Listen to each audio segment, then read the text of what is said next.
আসসালামু আলাইকুম, আমি শরীফুদ্দিন রনি। আপনাদের সবাইকে স্বাগতম জানাচ্ছি প্যারাডক্স ম্যাথে। তো আমরা এখন একাদশ অধ্যায়ের ক্লাস করাচ্ছি অনুপাত এবং সমানুপাত আপনাদের 9-10-এর পাঠ্যপুস্তক বইয়ে। এই অধ্যায়টি আপনাদের এসএসসি পরীক্ষার জন্য 2024 ব্যাচ যারা আছেন তাদের উদ্দেশ্যে বলছি, এটি খুবই গুরুত্বপূর্ণ অধ্যায়।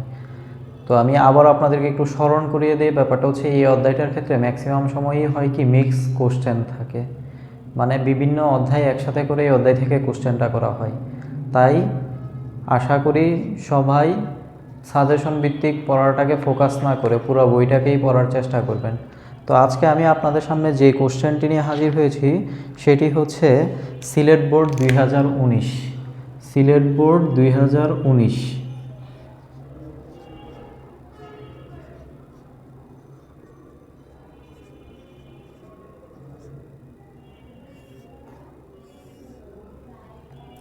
প্রশ্ন আপনাদের সামনে ইতিমধ্যে চলে এসেছে, ঠিক আছে? তো প্রশ্নটার দিকে একটু ফোকাস রাখবেন। ক নাম্বার যে প্রশ্নটা আছে সেটা হচ্ছে root A inverse 1 into B into root C B inverse 1 into C, B inverse 1 into C, root C inverse 1 into A, ঠিক আছে? এর মান নির্ণয় করো, এর মান নির্ণয় করো, ঠিক আছে? তো এখন আপনারা প্রশ্নের মধ্যে যেটা দেওয়া ছিল, ঠিক আছে, দেওয়া আছে সেটা লিখলেন। তো এখন দেখেন কি হয়, যে আমরা যেহেতু জানি A to the power inverse N equal 1/n, সেই সূত্রে এটা কি হবে 1/a আসবে, এর পাওয়ার তো 1ই আসবে, তাই আর এটা লিখলাম না। B into 1/b into C into root 1/c into A. তো দেখেন এখন এই সবগুলো রুট গুণ অবস্থায় আছে, তাই সবগুলোকে আমি গুণ অবস্থায় নিয়ে আসছি। এটাকে আমি অবশ্যই লিখতে পারি b/a, b ইন্টু 1 b, আর নিচে এ আছে এ ইন্টু, তাহলে এটাকে অবশ্যই লিখতে পারি c/b ইন্টু a/c, c কাটা এ কাটা b কাটা ইকুয়াল √1। তো 1 এ হচ্ছে দেখি যে এই প্রশ্নের মান, ঠিক আছে, যা আপনার কাছে চাওয়া হয়েছে যে এইটার মান নির্ণয় করো। তো আমরা এখন খ নাম্বার কোশ্চেনে চলে যাচ্ছি। উদ্দীপকে যা দেয়া আছে তার সাথে প্রশ্নটাকে মিলাবেন এবং দেখবেন কোন মানটা আপনার প্রয়োজন, সেটা নিয়ে কাজ করবেন, তাহলেই হবে। তো খ নাম্বার প্রশ্ন যেটা আছে সেটা হচ্ছে কি যে প্রমাণ করো যে P plus Q whole square, Q plus R whole square equal P square plus Q square, P square plus Q square, Q square plus R square. এই জিনিসটা আমাকে প্রমাণ করতে হবে। তো উদ্দীপকে আপনাদের কাছে এ বির মান দেওয়া আছে এবং পি কিউ আর ক্রমিক সমানুপাতি, এই কথাটা বলা আছে। তো গত ক্লাসেও আমি আপনাদেরকে এইভাবে একটা উদ্দীপক দেওয়া ছিল, সেখান থেকে বলেছিলাম যে ক্রমিক সমানুপাতি, ঠিক আছে? এই বিষয়টা গত ক্লাসে ক্লিয়ার করা ছিল আপনাদের কাছে, তো আমি আজকে আর লিখছি না। তো এখন দেখেন যে এখানে উদ্দীপক অনুসারে পি কিউ আর যদি ক্রমিক সমানুপাতি হয়, উদ্দীপক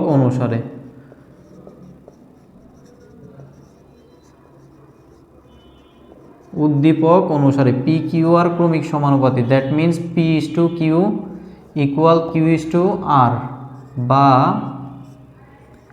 P by Q equal Q by R, Q square equal P R. তো এখন দেখেন লেফট হ্যান্ড সাইডে আপনার কি আছে, লেফট হ্যান্ড সাইড ইকুয়াল কি আছে, আমি আবার একটু প্রশ্নটা চেক দিয়ে নেই। P plus Q whole square by Q plus R whole square, পুরোটাতে হোল স্কোয়ার দেওয়া আছে, আমি সিঙ্গেল হোল স্কোয়ার দিয়ে লিখেছি, এটা কোনো ব্যাপার না। তো এখন দেখেন P plus Q whole square এবং হচ্ছে কি Q plus R whole square. তো এ প্লাস বি হোল স্কোয়ারের সূত্র লেখেন P square plus 2p Q plus Q square by হচ্ছে Q square plus 2q R plus R square equal. দেখেন এখন কি হয়, এখান থেকে যে আমার ছিল কি ছিল, কিউ স্কোয়ার ইকুয়াল কি ছিল পি আর ছিল, দেখেন কিউ স্কোয়ার ইকুয়াল পি আর ছিল, তো এই জায়গাতেও কিউ স্কোয়ার আছে। তো এটা কখন বুঝবেন, কোশ্চেনটা হচ্ছে এটা, দুই জায়গাতেই কিউ দেওয়া আছে, কিউ স্কোয়ার ইকুয়াল, এই জন্যই মানটাকে বের করে নেবেন পি আর, এখানেও কিউ স্কোয়ার দুই জায়গাতে দেওয়া আছে, তাই আমি কিউ স্কোয়ারের মানটাকে বের করে নিলাম। এটা দেখে বুঝে নেবেন, এখানে এক্স ওয়াই জেড যাই দেওয়া থাকুক, ঠিক আছে, এটাকে সেই অনুযায়ী আপনি বুঝে শুনে একটু করবেন, যে যেটা ক্রমিক সমানুপাতির মধ্যপদ যেটা আছে সেই মধ্যপদটাই দেখবেন ডাবল থাকবে, সেই মধ্যপদটাই ডাবল থাকবে, এটার দিকে একটু লক্ষ্য রাখবেন। তো দেখেন এখন এখান থেকে যদি কিউ স্কোয়ার মান বসে, যদি P square plus 2p Q plus P R, সেমভাবে P R plus 2q R plus R square, তো সবগুলোর মধ্যে পি আছে, পি কমন নিয়ে নেন, তাহলে কি থাকে পি প্লাস 2q প্লাস আর, নিচ থেকেও যদি আমি এখান থেকে কি কমন নেওয়া যায়, আর কমন নেওয়া যায়, সরি আর কমন নেওয়া যায়, আর কমন নিলে কি থাকবে পি প্লাস 2q প্লাস আর, তো এটাকে এটা দেন কি থাকে P by R, that means আমি এই জায়গা থেকে রাইট হ্যান্ড সাইড থেকেও পি বাই কিউটাকে বের করার, সরি পি বাই আর এটা বের করার চেষ্টা করব। তো রাইট হ্যান্ড সাইড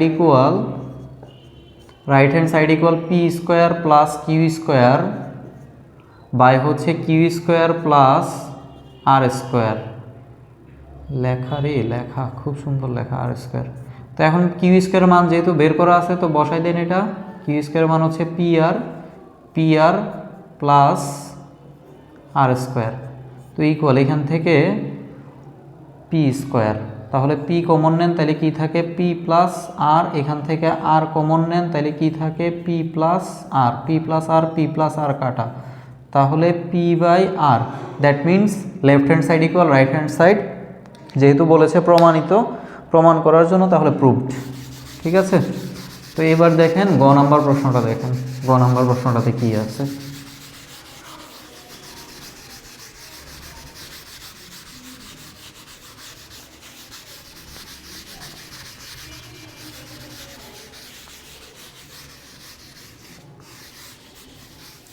গ নাম্বার প্রশ্নটা হচ্ছে কি M equal A plus B by A minus B. গ নাম্বার প্রশ্নটা হচ্ছে M equal A plus B by A minus B, যদি এ মাইনাস বি হলে প্রমাণ করো যে এক্স ইকুয়াল, তাহলে আমাকে প্রমাণ করতে হবে, প্রমাণ করো যে এক্স ইকুয়াল, কি আছে X equal 3m by M square plus 1, 3m by M square plus 1, 3m by M square plus 1। তো দেখেন এখান থেকে দেওয়া আছে এ ইকুয়াল, দেয়া আছে এ ইকুয়াল, তো এ ইকুয়াল কি দেওয়া আছে রুট 3 প্লাস 2x, এবং বি ইকুয়াল কি দেওয়া আছে আপনার কাছে, বি ইকুয়াল দেওয়া আছে 3 minus 2x, root 3 minus 2x, fine. তো এখন দেখেন এখান থেকে এম ইকুয়াল যেটা আপনার প্রশ্নের মধ্যে দেওয়া ছিল, তাহলে প্রশ্ন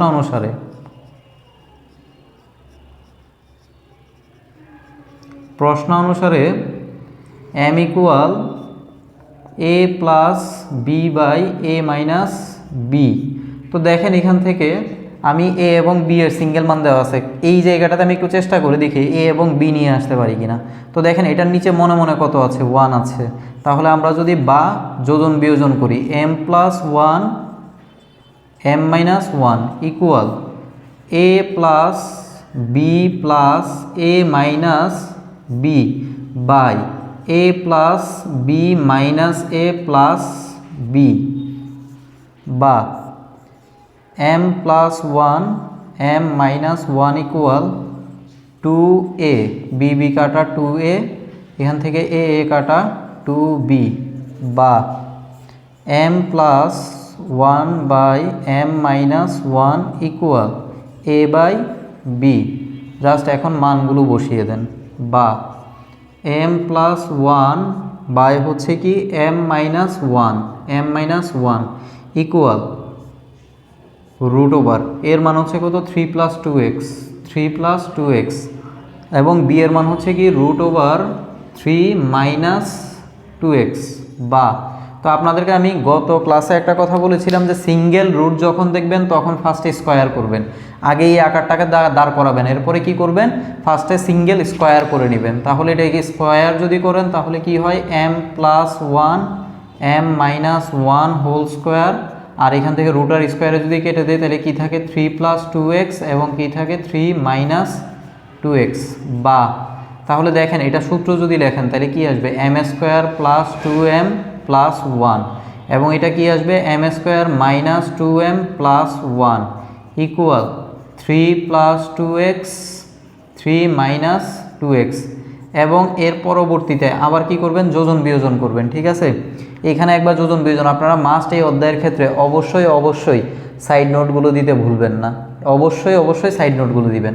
তো আবার আমি এখন যদি যোজন বিয়োজন করি তাহলে কি আসবে m² + 2m + 1 + m² - 2m + 1 by m² + 2m + 1 minus m² + 2m - 1 equal.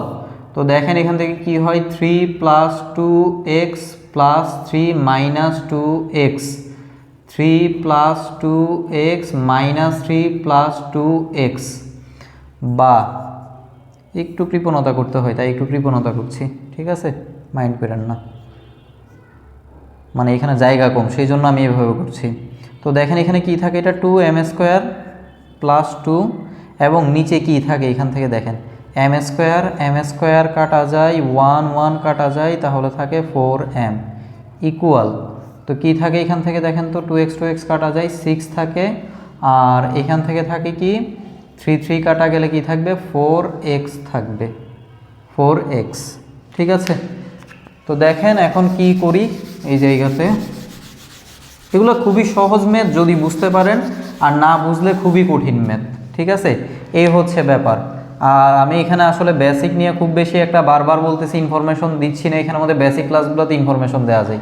তো আমরা এখান থেকে এখন কমন নিয়ে নিই, 2 কমন নিই, 2 কমন নিলে কি থাকে m² + 1 এবং নিচে কি লিখতে পারি 2 × 2m লেখা যায়, অথবা এটাকে 4m রেখে দিয়ে পরে দিয়ে কাটাকাটি করতে পারেন 6/4x।